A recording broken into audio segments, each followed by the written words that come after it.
vamos a entrar al mensaje de esta mañana y tengo los versículos del 14 al 18 de Juan, el Evangelio de Juan del 14 al 18, pero este es una serie de 3 mensajes en estos 18 versículos, y para no perder la noción de lo que hemos leído anteriormente, voy a leer los 18 versículos antes de entrar al texto de esta mañana. Así es que allí donde estén ustedes, si tienen su Biblia, abran su Biblia en el libro de Juan, el Evangelio de Juan, capítulo 1, versículo del 1 al 18, y vamos a leer las Escrituras.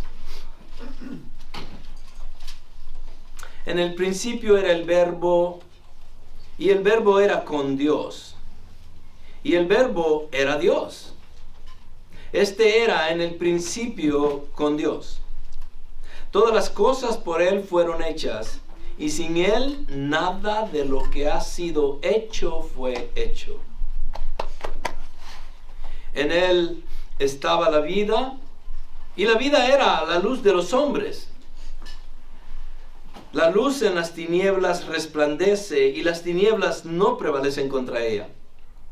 Hubo un hombre enviado de Dios, el cual se llamaba Juan. Este es Juan el Bautista. Este vino por testimonio, para que diese testimonio de la luz, a fin de que todos creyesen por él. No era la luz, sino para que diese testimonio de la luz. Aquella luz verdadera que alumbra a todo hombre venía a este mundo. En el mundo estaba, y el mundo por él fue hecho, pero el mundo no le conoció. A los suyos vino, y los suyos no le recibieron. Mas a todos los que le recibieron, a los que creen en su nombre, les dio potestad de ser hechos hijos de Dios. Los cuales no son engendrados de sangre, ni de voluntad de carne, ni de voluntad de varón, sino de Dios. Y aquel Verbo fue hecho carne, y habitó entre nosotros, y vimos su gloria, gloria como del unigénito del Padre, lleno de gracia y de verdad. Juan dio testimonio de él, y clamó diciendo: es de quien yo decía, el que viene después de mí es antes de mí, porque era primero que yo. Porque de su plenitud tomamos todos, y gracia sobre gracia. Pues la ley por medio de Moisés fue dada, pero la gracia y la verdad vinieron por medio de Jesucristo. A Dios nadie le vio jamás. El unigénito Hijo, que está en el seno del Padre, Él le ha dado a conocer. Padre, nuevamente estamos agradecidos por tu palabra, que es la que nos santifica. Tu palabra nos edifica. Tu palabra nos instruye. Tu palabra nos exhorta. Y en esta mañana, Señor, queremos que seas tú a través de ella, por medio del Espíritu Santo, que estés obrando en nuestras vidas, en nuestros corazones. Que cada uno de mis hermanos acá presente, y de igual manera yo, Señor, podamos tener la mente abierta y el corazón listo para poder entender y recibir tu palabra. Gracias te damos, y es en el nombre de Cristo Jesús que oramos. Amén. Bueno, la próxima semana, como todos ustedes saben, se celebra la Navidad. Es obvio de que nadie a ciencia cierta puede decir que saben exactamente el día en que Jesús nació. Yo creo que en su infinita misericordia y su soberanía y su manera de protegernos a nosotros, creo que el Señor no dejó esa fecha exacta, porque si la tuviéramos, de alguna forma la hubiéramos menospreciado, o inclusive la hubiéramos utilizado para cosas que no tendrían nada que ver con la realidad de la venida de Cristo. Por lo mismo, reconocemos de que la Navidad, para nosotros los cristianos,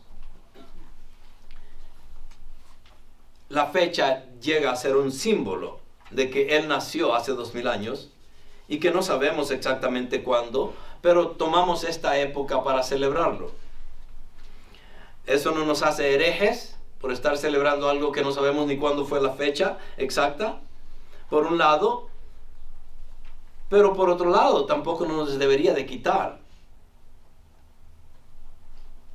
el conocimiento que ya tenemos de que nuestro Señor fue real, vino, vivió una vida santa, perfecta, y que murió en una cruz crucificado. La historia está llena. Ninguna otra persona más ha causado a escritores a escribir tantos libros, tanta historia, como la persona de Cristo.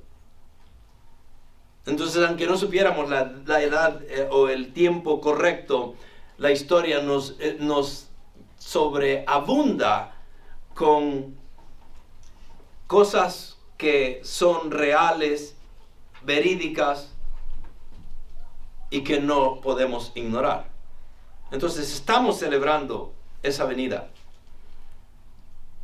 reconociendo de que no sabemos la fecha correcta, pero eso no nos quita de que podamos gozarnos y poder adorar a nuestro Señor, porque Él se lo merece. Con eso, nunca vayan a hablar mal de la Navidad. Hay gente que siempre hay extremos en los cuales venimos y queremos atacar la Navidad de un lado, atacar la Navidad de otro, y que por qué el árbol de Navidad, y por qué esto, por qué lo otro, y se enfocan en cosas que no tienen significado mayor. Y para cada una de las cosas que ustedes ven acá, yo pudiera darles una justificación muy justa, tal vez, por las razones por las cuales hacemos y usamos lo que usamos. Pero no se trata de eso ahora. Ahora, en esta mañana, lo que quiero presentarles es no al Cristo niño, no al Cristo nacido de una virgen que creció, no al Cristo que fue adorado por los pastores y que estos sabios del oriente vinieron a darles oro, mirra y incienso. Ese no es el Jesucristo que Juan nos muestra. El Jesucristo que Juan quiere mostrar es la persona de Cristo en sí. Esa persona 100% humana y 100% Dios, que hizo lo que ningún otro humano puede hacer, y eso es rescatarnos de nuestra vana manera de vivir, nuestra vida pecaminosa en la que nos encontramos. Él vino y a su edad, una vez que empieza el ministerio que Dios le había dado, Él lleva ese ministerio hacia adelante en una forma increíblemente maravillosa, milagrosa, con poder, con sanación, con compasión, con paz. Y lo trae todo. Pero Juan nos quiere enseñar a este Jesucristo que era el verbo, que es el logos en el griego, ese verbo que se hizo carne. Y todos los evangelios anteriores hablan del nacimiento de Cristo y su genealogía. La mayoría de genealogía, por ejemplo, en el caso de Mateo, va desde Abraham hasta Jesús. En el caso de Lucas, él empieza al revés y empieza desde Jesús hasta Adán. Y nos muestran la genealogía de Cristo de esa manera. Sabemos que Él es hijo de David, y a veces decimos, ¿por qué es hijo de David? Porque José era de la tribu de Judá, y de la tribu de Judá era que iba a venir el Mesías, nuestro Salvador. Pero al mismo tiempo pudiéramos decir, pero José no tuvo nada que ver con María, ¿cómo puede ser entonces el hijo de David? Porque María también era hijo de Natán, hijo de David, y viene directamente de la descendencia de David, y por medio de ellos dos podemos decir, sí, este es el hijo de David. Pero Juan no se enfoca en las genealogías. Juan va más allá de todo eso y dice, en el principio, antes de toda la creación, antes de que lo que existiera, el verbo ya estaba allí.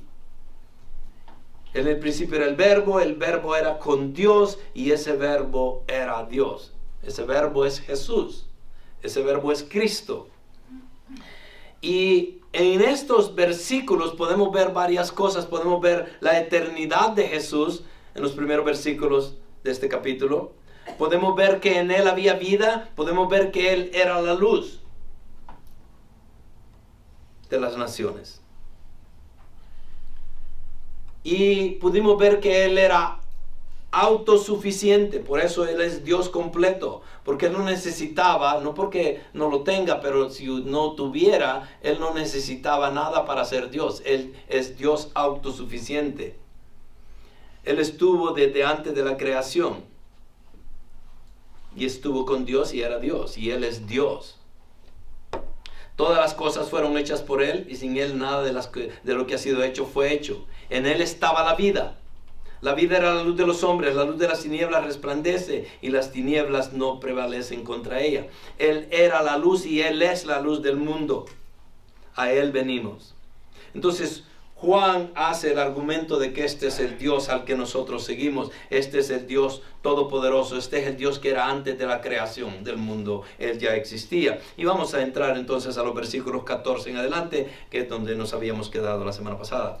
Y dice acá: y el Verbo se hizo carne y habitó entre nosotros y vimos su gloria.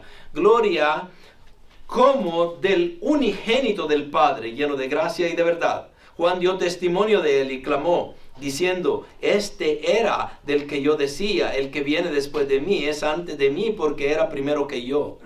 Pues de su plenitud todos hemos recibido, y gracia sobre gracia. Porque la ley fue dada por medio de Moisés, la gracia y la verdad fueron hechas realidades por medio de Jesucristo. Nadie ha visto jamás a Dios, el unigénito Dios, que está en el seno del Padre. Él le ha dado a conocer. Entonces vamos a terminar con estos versículos, esta serie que empezamos hace 3 semanas. Obviamente, Él es el verbo es el logo, la palabra, si le pudiéramos decir así. Él es esa palabra. Es un título dado a Jesús. En Mateo 1, en el nacimiento de Cristo, el ángel dice: llamadlo Emmanuel, que es Dios con nosotros, porque ese mismo bebé es en verdad Dios con nosotros. En Lucas 1, 32 y 35, Lucas dice de que debería ser llamado Hijo del Altísimo, Hijo de Dios, porque es deidad en carne humana. Y eso a veces es difícil para nosotros poderlo entender, ¿no? La verdad esencial de la fe cristiana, esta es la verdad esencial de la fe cristiana, que Jesús es Dios en carne humana. Dios, el Dios eterno, infinito, trascendente, omnisciente, todopoderoso, todo presente, eternamente inmutable, que no cambia, ha entrado en su creación en forma humana. Esa enorme realidad es el fundamento de la fe cristiana y es lo que Juan está tratando de presentar. Sabemos que en Él estaba la vida y por lo mismo Juan 14:6 dice que Él es el camino, es la verdad y es la vida. Nadie viene al Padre sino por mí. Jesús diciendo estas palabras. En la enseñanza de la semana pasada terminamos con el versículo 12 y omití el versículo 13. Por equivocación no lo puse y me quedé. Cuando llegué a la casa me di cuenta y digo: ¿por qué no les prediqué sobre eso? O no lo toqué. Y ustedes saben, hablando de que predicamos y tratamos de hacer la Biblia expositivamente, predicarla expositivamente, eso significa de que vamos a tocar todos los versículos, nunca dejamos nada por afuera. Y como lo dejé por afuera, dije yo, entonces lo voy a tener que repasar un poquito ahora. Pero Jesús habla de que Él es el camino, la verdad y la vida, y nadie viene al Padre sino por mí. Y Él vino al mundo, obviamente. Y Juan en el versículo 12 dice de que, en el versículo 12 dice: pero a todos los que le recibieron, les dio el derecho de llegar a ser hijos de Dios. Es decir, a los que creen en su nombre. Y esa es la realidad de la salvación. Creer en Él. Inclusive Juan en el capítulo 20, versículo 31 dice muy claramente de que todas estas cosas y más hizo Jesús. Pero todo esto, dice Él, fue escrito para que creamos. Ese es el tema, ese es el resumen del libro de Juan. Entonces, pero Él vino a los suyos y los suyos no le recibieron.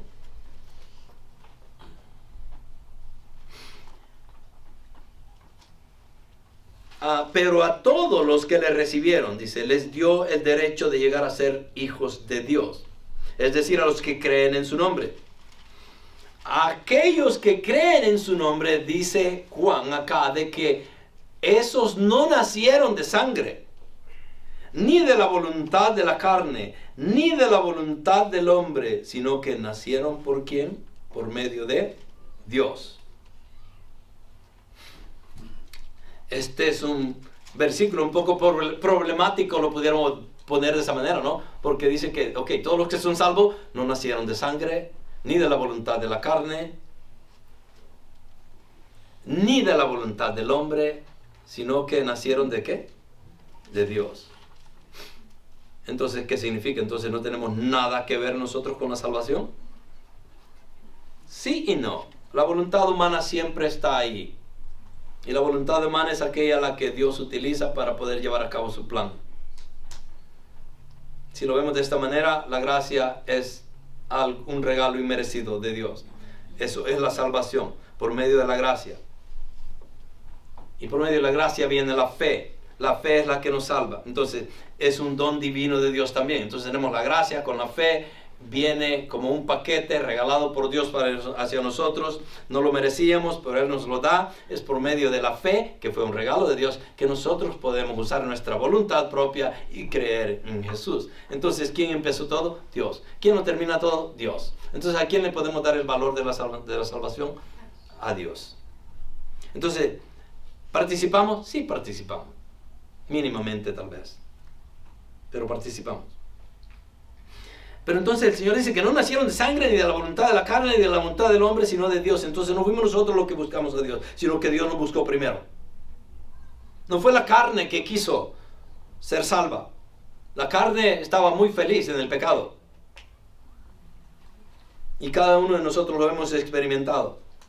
El pecado se goza. No contesten. Y sí, el pecado trae gozo. Pero esa es la carne, la voluntad de la carne operando en nosotros. Entonces era obvio que nuestra voluntad de carne no iba a buscar a un Dios divino. Y no fue de la voluntad del hombre que nos hicimos hijos de Dios, sino que fue por la voluntad del Padre que llegamos a creer en Él.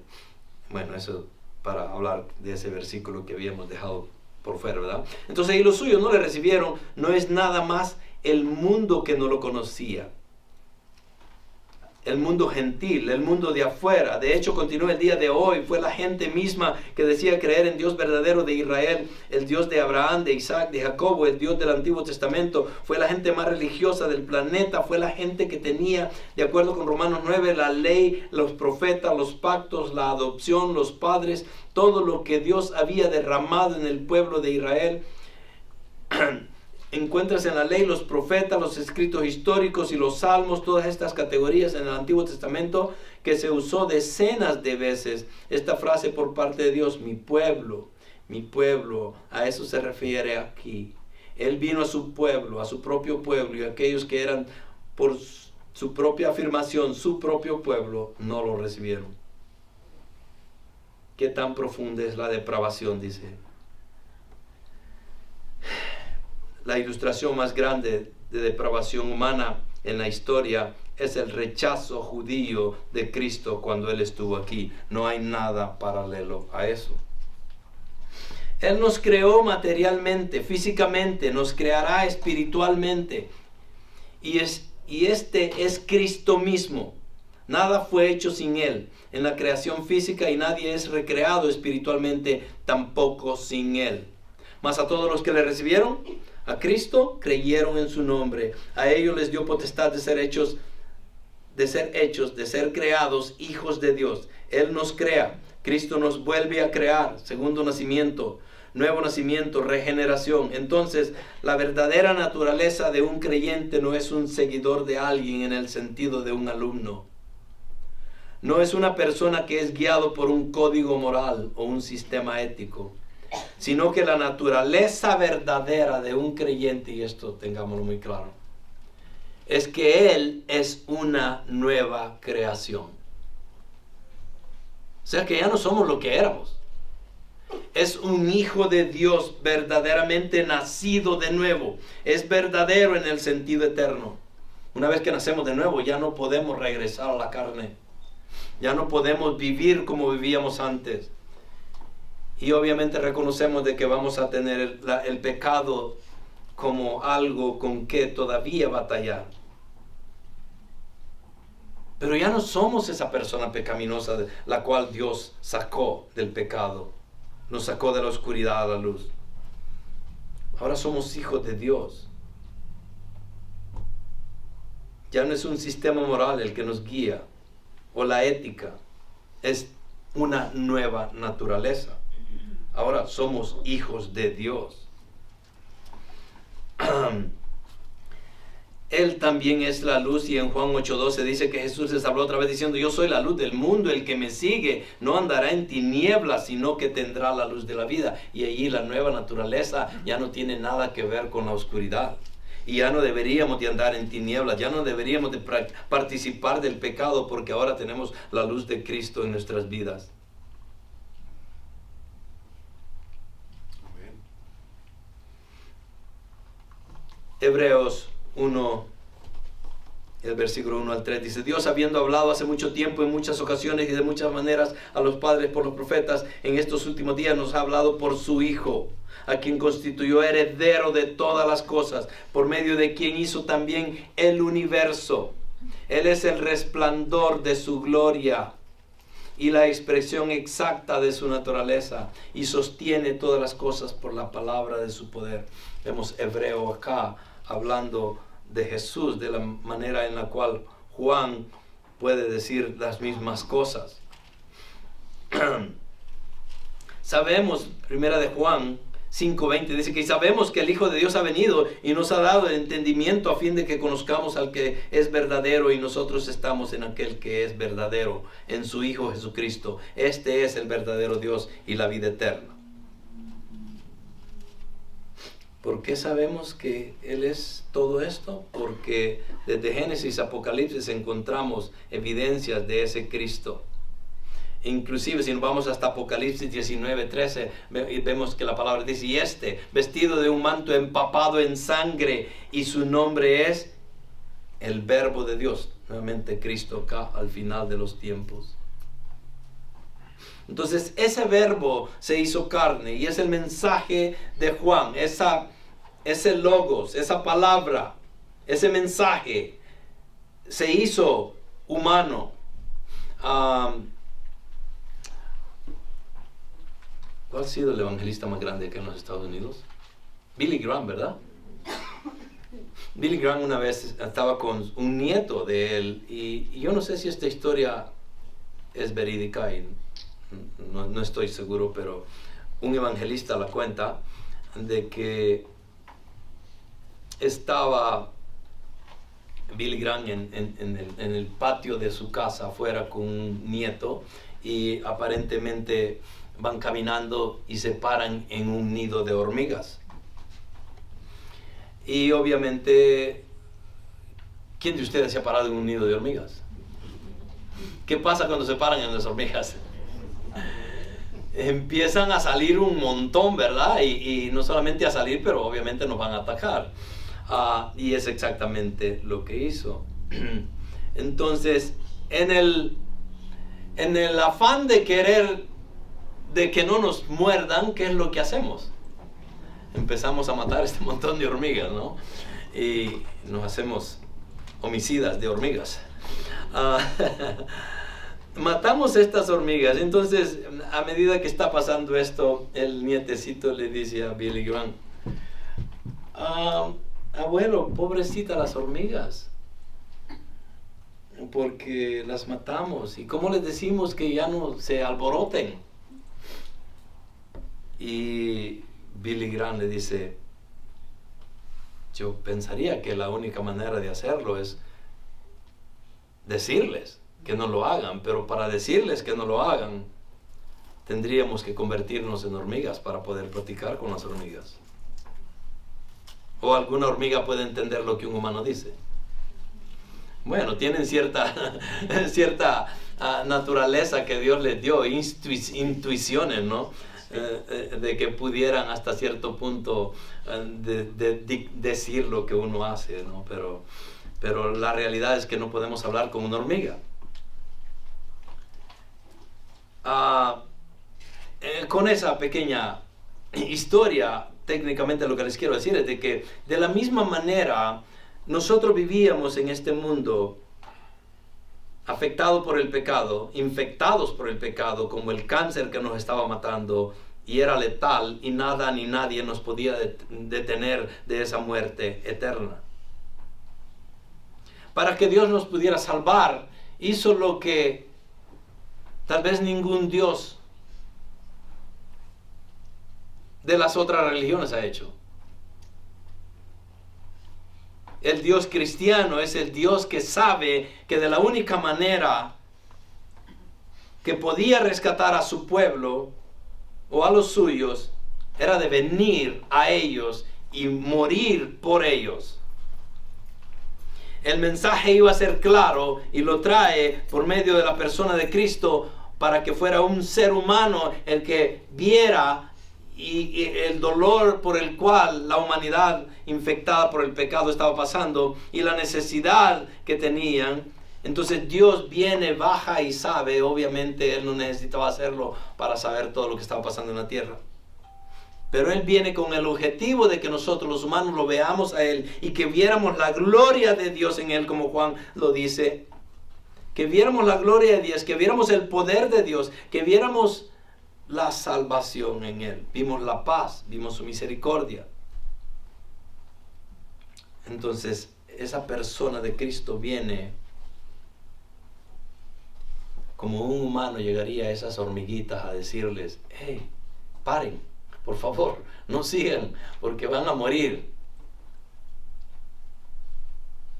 Y yo soy la salvación, y Él viene a entregarse por cada uno de nosotros. Ese verbo se hizo carne y habitó entre nosotros. Entonces ese es el mensaje de Juan. El mensaje de la Navidad no necesariamente tiene que ser el bebé, sino que la persona de Cristo en sí. Entonces el verbo se hizo carne. Juan nos muestra 3 declaraciones como evidencias que demuestran que Jesús es Dios. Y la primera es: y vimos su gloria. ¿Quién vio su gloria? Bueno, todos aquellos que estuvieron en el tiempo de Jesús y que de alguna forma u otra tuvieron contacto con Él, pudieron ver la cara de Dios. Aun cuando reconocemos de que a Dios nadie lo puede ver porque Él es espíritu, y su gloria es tal que con este cuerpo pecaminoso, si entráramos a esa esfera de gloria de Dios, si le pudiéramos poner de esa manera, seríamos incinerados instantáneamente.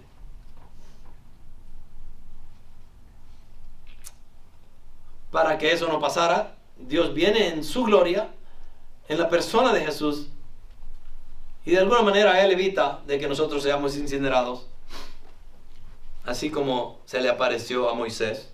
Moisés quería verlo y Él le pide: yo quiero verte, quiero ver tu gloria. Y el Señor le dice: tú no puedes ver mi gloria. Te voy a enseñar algo de mi gloria, pero no toda mi gloria. Y lo hace que se esconda en una roca, ¿se recuerdan?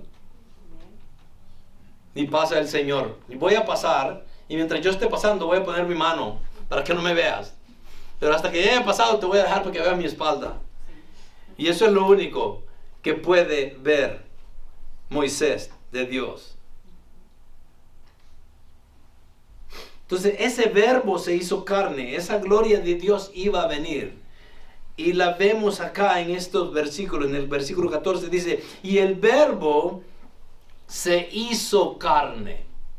Y no solamente se hizo carne, pero habitó entre nosotros. Entonces se hizo carne porque era la única manera de poder rescatar al mundo. Se hizo carne porque tenía que haber un sacrificio perfecto, y Juan el Bautista había dicho de que la primera vez que lo ve, ahí el Cordero de Dios que quita el pecado del mundo. Él reconocía, obviamente Juan era un profeta, y ya predicamos acerca de él. Él era el último profeta del Viejo Testamento, y él viene a preparar el camino de nuestro Señor. Y cuando lo ve por primera vez dice, allí el Cordero de Dios que quita el pecado del mundo. ¿Por qué el Cordero? Porque significaba todos los sacrificios que habían pasado en el Viejo Testamento, desde que el Señor rescató a Israel de Egipto, lo lleva al desierto y trae la ley sobre ellos, y esa ley requería de que ellos sacrificaran muchos animales para poder temporalmente el Señor perdonarlos. Y no solo los cubría, en realidad sí, pero nada como el Cordero de Dios, que es Cristo. Él iba a venir y Él iba a dar su vida, y la iba a dar. En el tiempo de Moisés, los sacerdotes mayores llegaban y ofrecían sangre por sus propios pecados, y después ofrecían la sangre, o lo hacían al mismo tiempo también con la sangre del pueblo. Jesús viene a dar su vida y a derramar su sangre, pero solo una vez. Los sacerdotes tenían que hacerlo todos los años. Él viene y lo hace una vez. Esa persona en Cristo viene a habitar en nosotros. Y Juan dice que vimos su gloria. Gloria como del unigénito del Padre. Esa gloria que Juan, Jacob y Pedro pudieron ver, especialmente en la transfiguración. Esa gloria que la Biblia habla mucho de ella, y a veces tal vez no la entendemos, y quisiéramos hacer una pregunta, ¿no? ¿Qué es la gloria de Dios? La palabra gloria en hebreo suele aparecer como Shekinah, y significa, además de gloria, presencia o esplendor de Dios. Se deriva de un verbo hebreo que significa morar o residir, por lo que también gloria se puede identificar como la morada de Dios. Donde Dios está, allí está su gloria. Donde Él va, allí va su gloria. Y tal vez la mejor forma de entender eso sería que ustedes leyeran los primeros capítulos de Ezequiel. Obviamente lo van a leer y se van a quedar, ¿ah? ¿Qué dijo? No vamos a entender nada. ¿Cuántos de ustedes han leído el libro de Ezequiel y empieza a describir la gloria de Dios? ¿Cuántos lo han leído? Levanten la mano. Muy pocos de ustedes no lo han leído. La mayoría no, ¿verdad? ¿Por qué? Porque no leemos. Pero empezamos a leer y empezamos a decir, ok, voy a poner atención y voy a ir poniendo notas acá para ver exactamente cómo es la gloria de Dios. Termina la explicación y me quedé peor que como había empezado. ¿Por qué? Porque tal vez lo que Dios nos quiso decir a través de Ezequiel es que nadie en realidad, por lo menos nosotros, humanamente posible, no podemos reconocer la grandeza de la gloria de Dios.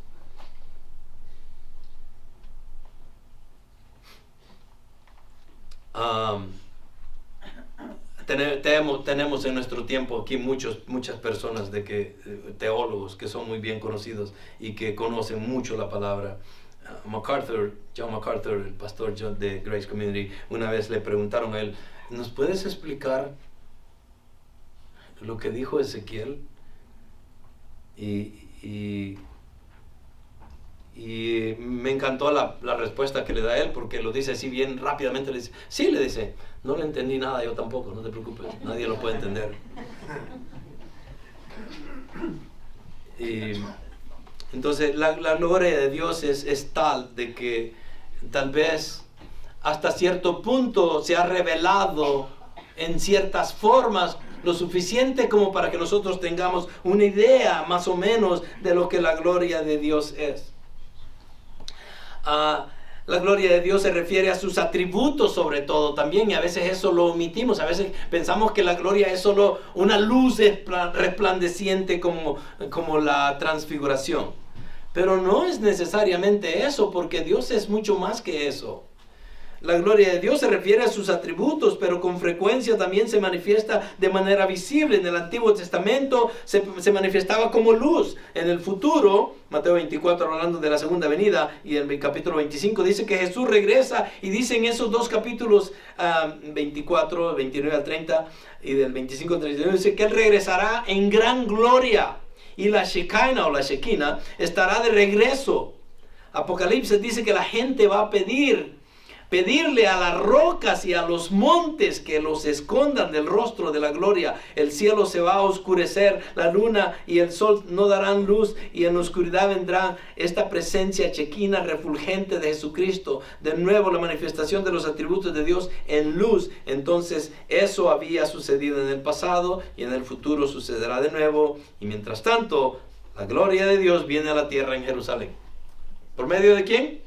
De nuestro Señor Jesús. Primera de Juan 1:2 dice lo siguiente. Juan nuevamente le escribió las tres epístolas de Juan, y también el Evangelio y el libro de Apocalipsis. Y él dice en su primera epístola, dice: lo que existía desde el principio, lo que hemos oído, lo que hemos visto con nuestros ojos, lo que hemos contemplado y lo que han palpado nuestras manos acerca del verbo de vida, que es Cristo. Pues la vida fue manifestada y nosotros la hemos visto y damos testimonio, y os anunciamos la vida eterna, la cual estaba con el Padre y se nos manifestó. ¿De quién está hablando? De Jesús. Y Juan, creo que es la mejor persona que pudo haber escrito este evangelio o las cartas de Juan. ¿Por qué? Porque él convivió con él esos 3 años o 3 años y medio. Juan fue de los primeros discípulos y convivió lo suficiente con Jesús para reconocer de que era Dios. Y ese es el enfoque de Juan: demostrarlo y enseñar la persona de Cristo como Dios. Primera de Juan nuevamente 4, 12, 16 dice lo siguiente: a Dios nadie le ha visto jamás. Si nos amamos unos a otros, Dios permanece en nosotros y su amor se perfecciona en nosotros. En esto sabemos que pertenecemos en Él y Él en nosotros, en que nos ha dado de su Espíritu. Y nosotros hemos visto y damos testimonio de que el Padre envió al Hijo para ser el Salvador del mundo. Todo aquel que confiese que Jesús es el Hijo de Dios permanece en Él y Él en Dios. Y nosotros hemos llegado a conocer y hemos creído el amor que Dios tiene para nosotros. Dios es amor, y el que permanece en amor permanece en Dios y Dios permanece en él. La exégesis de Juan acerca de lo que es Dios y que es Cristo es increíble, la forma en cómo él lo describe. Y nos está dando aquí más evidencias de por qué es que Jesús es tan importante para nosotros. Primera de Juan 5:1: todo aquel que cree que Jesús es el Cristo es nacido de Dios. Y todo aquel que ama al Padre ama al que ha nacido de Él. Entonces, si amamos a Cristo es porque amamos a Dios. Y si amamos a Dios es porque Él nos amó primero. Primera de Juan 5:4-5: porque todo lo que es nacido de Dios vence al mundo, y esta es la victoria que ha vencido al mundo, nuestra fe. ¿Y quién es el que vence al mundo sino el que cree que Jesús es el Hijo de Dios? Entonces, ese verbo, nuevamente hablando de la gloria de Dios a través de ese verbo, el verbo que vino llega a ser esa persona tan importante para nosotros, porque Él es el que puede vencer al mundo, y porque Él venció al mundo, nosotros podemos ahora confiar en Él y tener vida eterna en su nombre.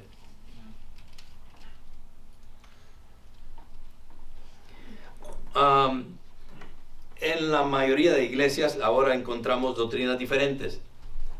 De todas las doctrinas cristianas que hay, no hay una doctrina que ha sido más atacada y ha sido más afrentada que la verdad con respecto a la encarnación de Jesucristo. Ha habido todo tipo de Jesuses, todo tipo de Cristos ofrecidos al mundo, y en el futuro se nos advierte que conforme nos acercamos a la venida de Cristo, los falsos Cristos se multiplicarán, los falsos Jesuses se multiplicarán, y tendremos que ejercer discernimiento para saber si la gente está hablando del Cristo verdadero. Entonces, ¿han experimentado eso ustedes o lo conocen? Es obvio de que sí, se ve continuamente. C.S. Lewis hace una exégesis o una presentación de por qué es que Jesús tiene que ser el Hijo de Dios y tiene que ser Dios, porque no puede ser ninguna otra cosa más. Y déjenme buscarles acá un pequeño argumento que él expone.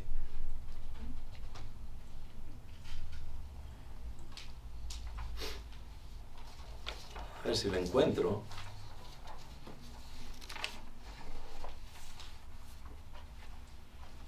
Porque mucha gente cree a veces de que, pues Jesús era un profeta. Los musulmanes creen en Jesús. ¿Y cómo lo ven? Como un profeta. Y nunca lo ven como algo más. Otras personas creen de que C.S. Lewis da 3 opciones. Dice que o lo vemos como un profeta y un gran maestro, que es en la forma en la que la mayoría de las iglesias a veces quiere ver a Jesús, como un rabino, un maestro, un profeta, una gran persona, un excelente ser humano. Esa es una opción. La otra es que o era eso o estaba loco. Esa es la segunda opción. O la tercera opción, que sería, o él era lo que decía que él era. Y Jesús siempre mantuvo de que él era Hijo de Dios y que él y Dios y él eran uno. Y básicamente antes de que Abraham fuera, yo soy. Y habla mucho acerca de su deidad. Entonces, para tener la lógica correcta, es que no podemos aceptar a Jesús como un profeta nada más o como un buen maestro, porque eso quedaría corto de la realidad de lo que él es. Obviamente no era loco, porque si fuera loco, un loco no iba a cambiar la historia de la humanidad como lo hizo él. La única otra opción que nos queda es que era un Dios verdadero.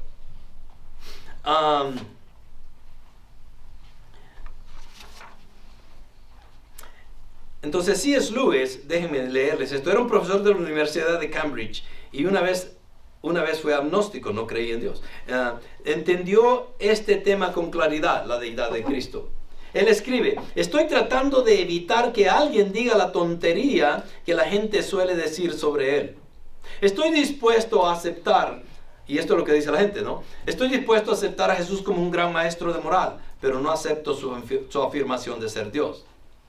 Esa es la única cosa que no debemos decir. Un hombre que era simplemente un hombre y dijo el tipo de cosas que Jesús dijo no sería un gran maestro de moral. Sería un lunático.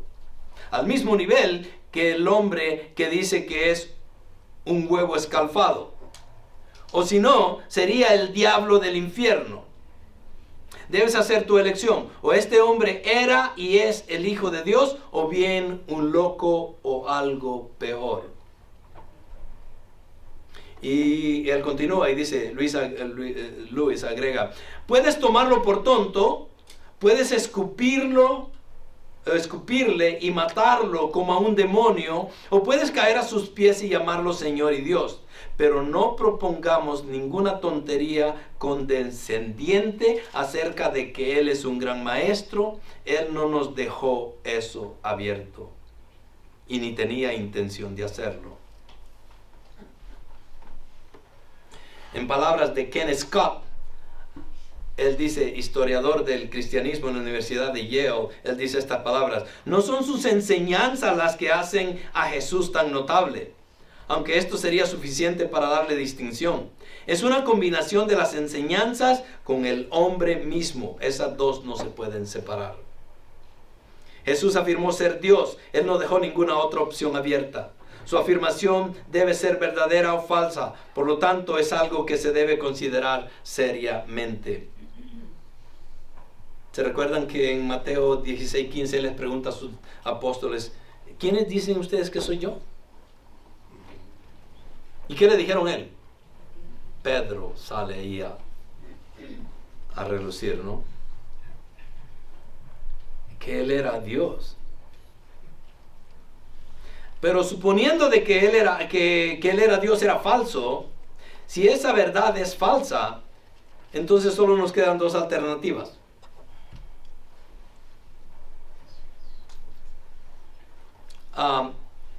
Si él fue mentiroso, y cuando Jesús hizo sus afirmaciones, sabía que no era Dios, entonces estaba mintiendo y engañando deliberadamente a sus seguidores. Pero si era un mentiroso, entonces también era un hipócrita, porque les dijo a los demás que fueran honestos a cualquier precio, mientras él mismo enseñaba y vivía una mentira colosal, si creemos que él era mentiroso. Más que eso, él era un demonio, porque les dijo a otros que confiaran en él por su destino eterno. Si no podía respaldar sus afirmaciones y lo sabía, entonces era indescriptiblemente malvado. Por último, también sería un tonto, porque fueron sus afirmaciones de ser Dios lo que lo condujo a su crucifixión, ¿sí o no? Entonces muchos dirán que Jesús fue un buen maestro de moral. Seamos realistas. ¿Cómo podría ser un gran maestro de moral y engañar a las personas a sabiendas que el punto más importante de su enseñanza, su propia identidad, tendríamos que concluir lógicamente que era un mentiroso deliberado? Obviamente todo eso no cabe con Cristo.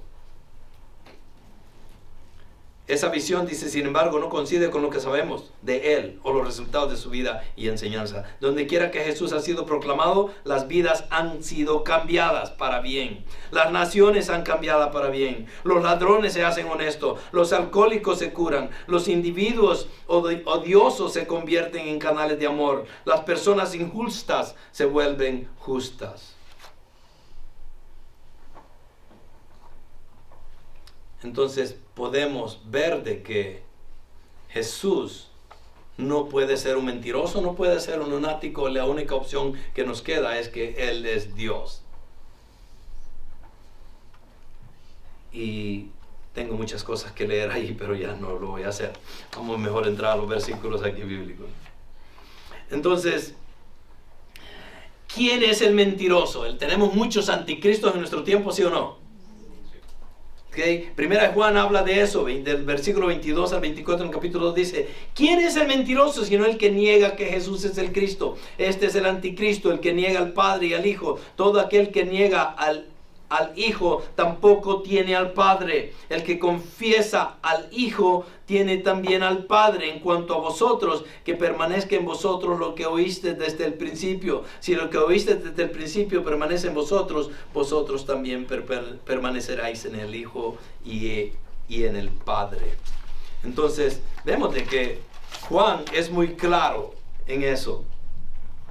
Y vamos a ver esa gloria de Dios a través de las Escrituras. Y le voy a dejar estos versículos aquí rápidamente. Los cielos proclaman la gloria de Dios, y la expansión anuncia su obra de sus manos. Salmos 19:1. Éxodo 24:17 habla de la gloria de Dios también. A los ojos de los hijos de Israel, la apariencia de la gloria del Señor era como un fuego consumidor sobre la cumbre del monte. ¿Cómo era? Como un fuego consumidor. Esa es parte de lo que es la gloria de Dios. Éxodo 40:34. Entonces la nube cubrió la tienda de reunión y la gloria del Señor llenó el tabernáculo. Era como una luz, como una nube, como un fuego consumidor, como un resplandor. Primera Reyes 8:11 también habla de la gloria, y los sacerdotes no pudieron quedarse a ministrar a causa de la nube, porque la gloria del Señor llenaba la casa del Señor. Juan 2:11 dice, este principio de sus señales hizo Jesús en Caná de Galilea, y manifestó ¿qué? Su gloria, y sus discípulos creyeron en Él. Ese es Jesús, demostrando su gloria. Juan 17:22, el Señor orando al Padre le dice lo siguiente: la gloria que me diste les he dado para que sean uno, así como nosotros somos uno, Él y Dios son uno, y de la misma manera nosotros llegamos a ser uno con ellos, o con Él. 2 Corintios 4:6, pues Dios que dijo que de las tinieblas resplandecerá la luz, es el que ha resplandecido en nuestros corazones para la iluminación del conocimiento de la gloria de Dios en la faz de Cristo.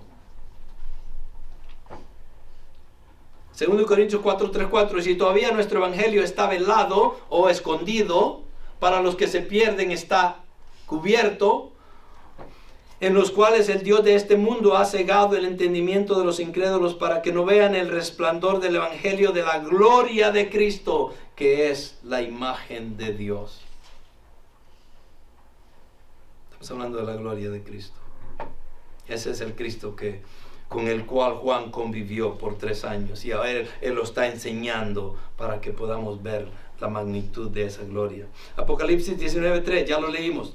Y está vestido de un manto empapado en sangre, y su nombre es el Verbo de Dios. Cuando Juan dice, vimos su gloria, él no solo está hablando de la representación de esa gloria en luz, él está hablando de la realidad de sus atributos, los cuales fueron manifestados a lo largo del ministerio en la vida de Cristo. Juan podría decirlo de esta manera: vimos su amor, vimos su misericordia, vimos su sabiduría, vimos su conocimiento, vimos su poder, vimos su justicia, vimos su santidad, vimos su compasión, vimos su omnipotencia, vimos su omnisciencia, vimos su enojo, vimos su ira, vimos su bondad, vimos su paciencia, lo vimos todo. Vimos todas esas cosas que el Señor enlistó allá atrás en Éxodos 33 y 34. Y vimos la luz y vimos su gloria. Vimos la luz manifestada que simboliza su gloria. Y vimos los atributos que constituyen su gloria. Lo vimos todo, lo vimos todo. Vimos una representación visible de su gloria. Y vimos la representación invisible de esa gloria en su vida. ¿Cuándo vieron la representación invisible en su vida? En la transfiguración. El cuerpo era una luz completa. Esa es la gloria de Dios y lo que está enseñándonos Juan a través de esos versículos. El Verbo se hizo carne. Hay 3 declaraciones. La primera, vimos su gloria. Segundo, y estaba lleno de gracia. ¿Quién? La gloria misma. Jesús mismo estaba lleno de gracia. Primera Juan 1, en el mismo versículo 14 dice, y el Verbo se hizo carne y habitó entre nosotros, y vimos su gloria como la del unigénito, lleno de gracia y de verdad. No podemos ver la gloria de Dios sin ver su gracia. Jesucristo no podía ser representado por su gloria sin su gracia. Él lo demostró con su amor y compasión hacia los demás. Esa gracia era evidente. Los apóstoles la conocieron mejor que nadie. Aquellos que fueron sanados por Cristo reconocieron la gracia de Dios. Aquellos que fueron alimentados, las multitudes y los miles que fueron alimentados por Jesús, pudieron ver la gracia de Dios. Y no solamente ver de ella, pero escuchar de su verdad. No solamente Él era la gloria, pero Él era la gracia y la verdad. Y Juan lo está demostrando acá. Juan dio testimonio de Él y clamó diciendo, este era el que yo decía, el que viene de Juan. Ahora no estamos hablando aquí de Juan, el escritor del libro. Juan el Bautista dio testimonio de Cristo y clamó diciendo, este era el que yo decía. El que viene después de mí es antes de mí, porque era primero que yo. Si ustedes conocen la historia o el nacimiento de Juan el Bautista, van a darse cuenta de que Elizabeth ya estaba embarazada. ¿Cuántos meses? 6 meses. O sea que 6 meses es mayor Juan el Bautista que nuestro Señor Jesús. Pero él daba testimonio del Cristo que iba a venir, del Mesías que ya estaba allí, y clamó diciendo, este era del que yo decía, el que viene después de mí. O sea que vino después de mí, dice, pero es antes de mí, porque era primero que yo. ¿Cómo puede ser eso posible? Bueno, eso es posible porque Dios es eterno, Jesucristo es eterno. Él nunca ha dejado de ser. Y aun cuando se encarnó en el cuerpo de Jesús, cuerpo humano, no significa de que fuese el nacimiento de Él. Jesús no tiene principio ni fin. Entonces vemos que Juan el Bautista enseñaba de que este Jesús es eterno también. Entonces Juan primero del 16 al 17 dice esto, pues de su plenitud todos hemos recibido. Vemos la gracia, todo lo que recibimos viene por gracia. Jesús es la gracia personificada. La gracia es el don de Dios, es ese regalo inmerecido que nosotros tenemos. Eso era Jesús, Él vino inmerecidamente a este mundo a morir por nuestros pecados. Entonces nosotros recibimos de su gracia, de su plenitud todos hemos recibido, y gracia sobre gracia. ¿Qué significa gracia sobre gracia? Tal vez la mejor manera de explicar eso es que a ustedes que han ido al mar algunas veces, el mar en la playa tiene una serie de tumbos o olas, ¿no? Que vienen, ¿no? Vienen todas. Ustedes se meten y les cae una, después viene la otra, después viene la otra. Así es la gracia del Señor. Es gracia sobre gracia. Obviamente, si agarran la idea de estar en el mar, ¿no? Una gracia pudiera ser la muerte para muchos, ¿no? Me pasa una ola y después viene la otra y no tenía aire y me sumió y viene la otra y ahí me quedé. Bueno, la gracia del Señor no es así, al contrario, la gracia del Señor es su bondad hacia nosotros. Y es gracia sobre gracia. Es una gracia sobreabundante, dice la palabra. Eso es Jesús, nuestro Salvador. Porque la ley fue dada por medio de Moisés, y la ley lo único que traía era la muerte para nosotros. La ley significa muerte para nosotros, porque la ley fue dada por medio de Moisés. La gracia y la verdad fueron hechas realidad por medio de Jesucristo. Entonces, vemos cómo Juan hace la comparación de lo que significa la ley y lo que es la gracia y verdad de Cristo. La gracia vino a salvarnos de la ley, porque ahora somos salvos no de acuerdo a las obras que hacemos. En el Viejo Testamento los judíos tenían que hacer todas estas leyes que ellos mismos se habían autoimpuesto, fuera de las que Dios les había dado. Y ellos creían que entre más cosas hacían, el Señor iba a tener mejor favor sobre ellos. Jesucristo viene a ofrecer vida eterna por medio de la gracia y la verdad. Y ya no es por obras, sino por gracia. Y lo pueden leer eso en Efesios 2:8. Por gracia sois salvos, por medio de la fe y no por obras, para que nadie se jacte.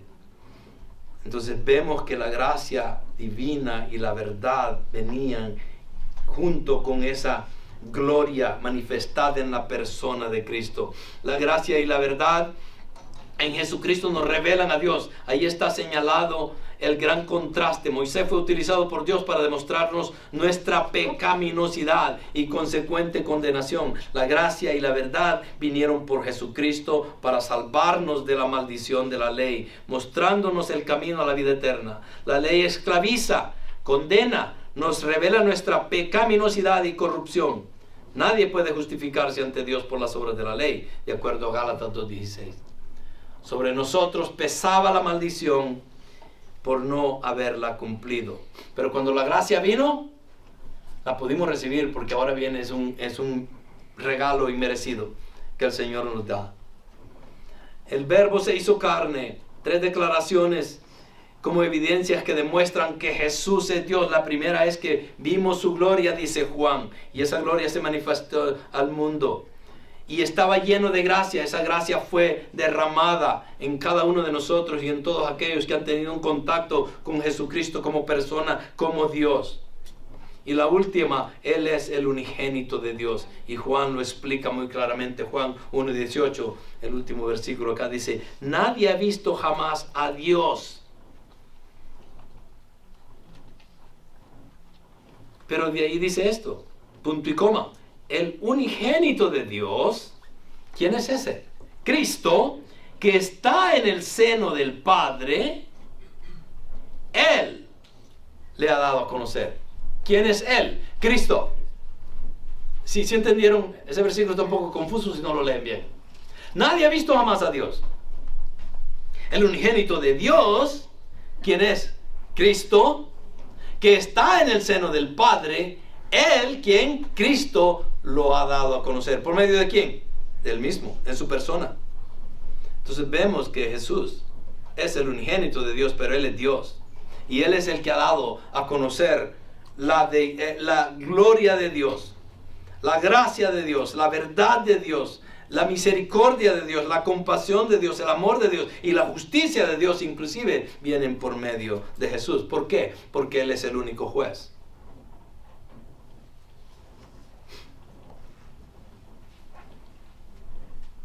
Pero ¿qué pasa cuando leemos todo lo que hemos leído y vemos a Jesús como el dador de vida, como la luz del mundo, como el verbo que se hizo carne y habitó entre nosotros? ¿Qué hacemos con Él? ¿Qué hacemos con esa luz? 1 Juan 21 dice lo siguiente: y este es el mensaje que hemos oído de Él, del verbo, de Jesucristo, y que os anunciamos. Dios es luz y en Él no hay tiniebla alguna. Si decimos que tenemos comunión con Él, pero andamos en tinieblas, mentimos y no practicamos la verdad. Eso va para cada uno de nosotros. Esta es la exhortación de ahora, ¿ok? Estos versículos, es la exhortación para nosotros acá. Este es el mensaje que hemos oído de Él y que nos anunciamos. Dios es luz y en Él no hay tiniebla alguna. Si decimos que tenemos comunión con Él, pero andamos en tinieblas, mentimos y no practicamos la verdad. Mas si andamos en luz, como Él está en la luz, tenemos comunión con Él. No, tenemos comunión los unos con los otros, y la sangre de Jesús, su Hijo, nos limpia de todo pecado. Si decimos que no tenemos pecado, nos engañamos a nosotros mismos y la verdad no está en nosotros. Si confesamos nuestros pecados, Él es fiel y justo para perdonarnos los pecados y para limpiarnos de toda maldad. Si decimos que no hemos pecado, le hacemos a Él, ¿qué? Mentiroso, y su palabra no está en nosotros. Juan, aun cuando nos presenta a este Dios amoroso, en estas cartas nos exhorta grandemente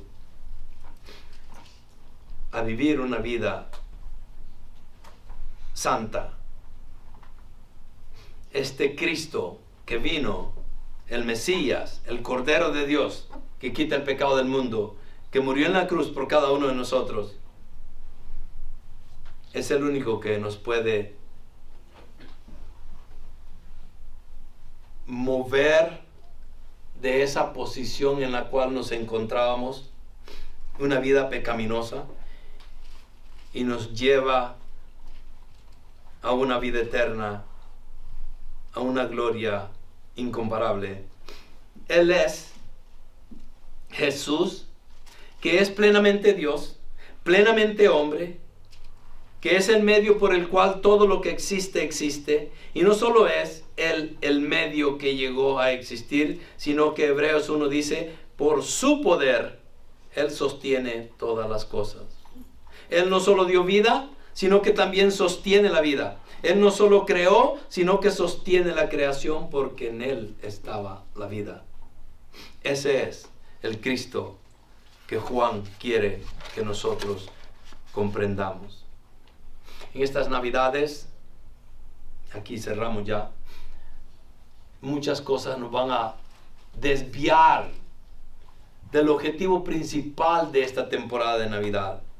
El objetivo principal es nosotros como hijos de Dios que hemos sido salvos por su gracia, que podamos nosotros en esta bulla que pasa de que compras navideñas, y mi esposa y yo ya tenemos mucho tiempo viviendo en este valle, y la Navidad para nosotros es siempre, ay, ya viene esa temporada. ¿Por qué? No es que nos preocupemos, nos encanta porque la celebramos, ¿no? Pero nos preocupamos en el sentido de que Pan del Boulevard o el Rancho Vista es cuando más lleno de carros está.